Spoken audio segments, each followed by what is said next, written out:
Yan mga kaibigan, still nandyan pa rin yung time mo natin.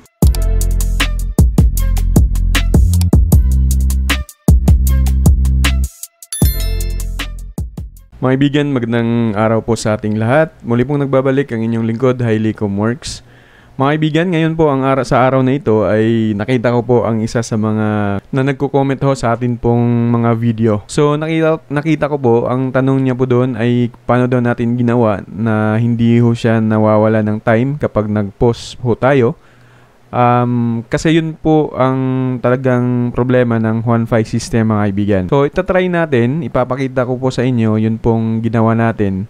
At ito din ay base na rin mga kaibigan sa atin pong nakikita at saka nahingan ng mga suggestions sa Wi-Fi group sa Facebook group ng Wi-Fi system pala mga kaibigan. Yung mga idea na yun ay nilikom lamang natin at ginamit natin sa atin pong setup at yun ay ipapakita ko ngayon sa inyo yung video ay hindi naman po siya nawawala yung time. So, ipapakita ko po sa inyo ngayon kung paano natin ginawa yung ganun na hindi ho nawawala yung time. At sana ay makatulong po ang video na ito sa lahat po ng mga gumagamit ng Wi-Fi system. So, mga kaibigan, kung kayo po ay baguhan pa lamang sa atin pong YouTube channel, huwag po nyo kaligtaan na mag-like, mag-share at saka mag-subscribe. Mag-hit din ng atin pong notification bell kung kayo po ay baguhan pa lamang sa atin pong YouTube channel. Kung kayo din po mga kaibigan ay baguhan din po sa Wi-Fi system at gusto niyo pong subukan ang Wi-Fi system, ay meron ho tayong benta na kit ng Nodemco na naka-wirings na siya at i-combine na lamang ho natin dun po sa atin pong Microtech. Kung kayo po ay meron pong Microtech po dyan na kinonfig din po ninyo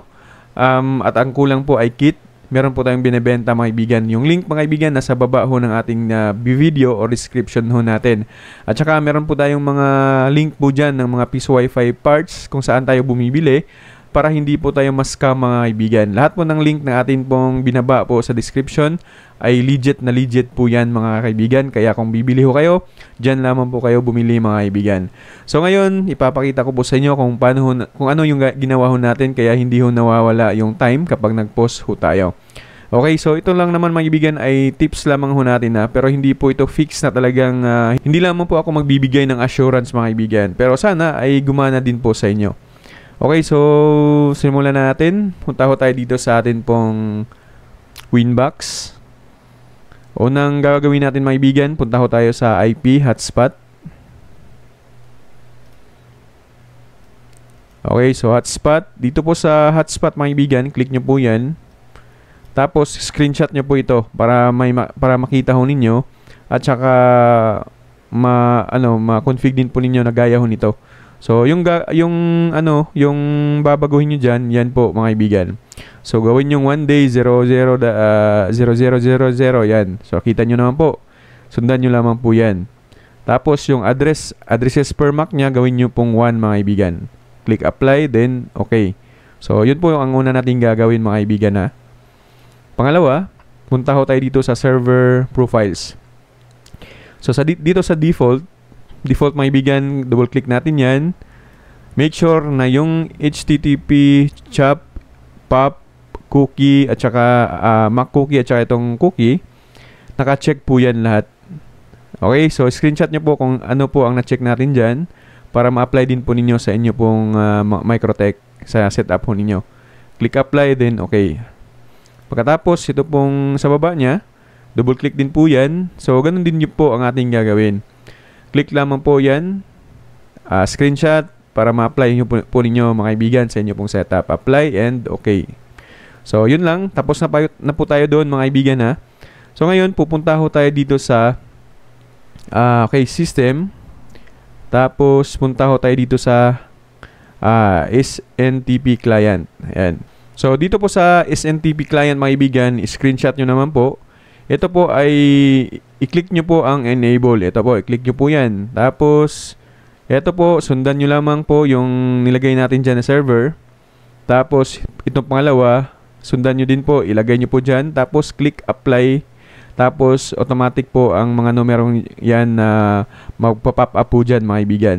So, yung yung ideya nito ay nakuha din po sa isang kasali po sa Facebook or Facebook group ng Wi-Fi system mga kaibigan. Ayan, in-apply ho natin. apply, then okay. So, ang gagawin nyo lang, screenshot nyo para hindi po ninyo makalimutan. So, yan po ang inyo pong i-input na mga numbers. Okay? Click apply, then okay. So, next natin gagawin, punta tayo ulit sa system. Tapos, punta ho tayo dito sa scheduler. Yan. So, dito sa scheduler, mga kaibigan, click plus sign. Ayan, plus sign lamang po. So, dito po mga kaibigan, may i-paste lamang ho tayo dyan. Kung wala po kayong script, meron ho tayo. Actually, yung script mga kaibigan ay hindi po yan sa akin, okay? Binigay din po yan sa One5 group at yun, sinundan ko lamang, nilagay ko lamang din po dito sa scheduler. Kung kayo po ay wala pa po, pwede din po nyong gamitin. Ilalagay ko na lang po yung link sa baba or di kaya ay bisitahin nyo po ang aking pong Facebook store para makuha po ninyo yung script na yun, ibibigay ko po sa inyo. Para po ay magamit din po ninyo mga kaibigan. Wag po lang po ninyong kaligtaan bilang papasalamat din sa atin sa mga videos natin. Mag-subscribe po kayo, mag-like ng ating videos, mag-hit ng ating notification bell at saka bisitahin ho ninyo yung link sa baba. Yun pong ating Shopee store. Mag-follow ho kayo at saka mag-like ho ng ating mga paninda po doon. So yun lamang po ang aking hinihiling at sana po ay magawa ho ninyo mga kaibigan. So ganun lamang, apply, then okay. So pagkatapos niyan mga kaibigan, itatry ho ninyo, itetest ho ninyo kung gumana po ang ginawa ho natin. Siyempre, i-reboot ho ninyo ang inyong Microtech, off po muna, then on, tapos test ho ninyo kung gumana din po sa inyo. So ito mga kaibigan, panoorin ho ninyo. So ayan mga kaibigan, napapansin ninyo, connected ho tayo.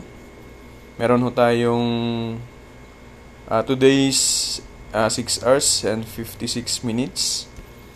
So try natin na mag-pause. So, kita nyo naman, nag-pause siya. So, resume natin kung mawawala ba yung time. So, ayan mga kaibigan, connected pa din. Hindi naman na mawawala yung time. Connected pa din tayo. So, ulitin natin mga kaibigan. So, naka-pause siya. Tapos, resume natin. Yan mga kaibigan, still nandyan pa rin yung time mo natin. So yun lamang po mga kaibigan, yun pong ating ibabahagi sa inyo. Sana po ay nasundan ho ninyo. Again and again, magandang araw po sa inyong lahat and God bless us all.